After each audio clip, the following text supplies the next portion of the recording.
So, can you unfold an asset protection trust, or as we otherwise know it, an irrevocable trust? Yes, there are two ways that hinge on the type of assets that are involved. Now, before we get there, I'd like you to think about a friend who's struggling through a challenging moment in life that approached them suddenly, but they were somewhat prepared because you shared our video. We would appreciate it, as will your friend. I'm Valerie Zammitti, an estate planning attorney in New York and New Jersey, and we're here to educate everyone for free. So please drop us your questions, and hopefully together we'll help some folks along the way. Now, the circumstances presented by this follower does say that they're no longer seeking benefits from Medicaid, which was probably the original purpose of that asset protection trust.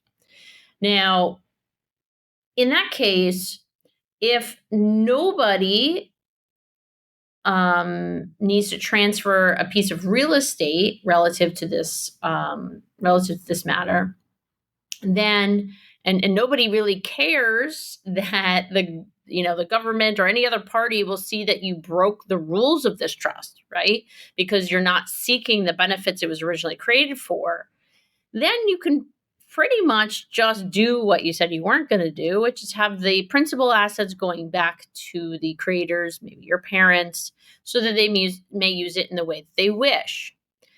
Now, I do suggest that all parties in interest, your parents or otherwise, agree to this and sign off on it. It's not the most proper way, but again, you're not looking to protect it for Medicaid purposes, and so it shouldn't have any impact. And as long as it was created the right way in the beginning, there's no changing of income tax status and things like that because it was always with, say, your parents. Again, seek guidance if you're going to do something like that. Don't just do it, please, just to be sure that the trust that you have allows for this and won't have any other impact in the state where you are. I think I've done that maybe once again because there was only 3 parties in interest. It was pretty easy to get everybody in agreement as to what they were doing and why. In their circumstance, they were using a lump sum to pay for an independent living facility that had a step up through nursing care. And it just made much more sense. There are also opportunities within those asset protection trusts often where principal assets can be distributed to the beneficiaries. They're not supposed to be used on behalf of the parents, right? Or going back to the parents. But if the children receive it and say directly pay an expense for the parents, I don't think that creates any real issue. If that would satisfy your need rather than breaking the whole trust in case Medicaid is needed later. But if there is real property involved, then you do need to formally amend the trust according to the terms of that trust. And that could be a little bit more complicated.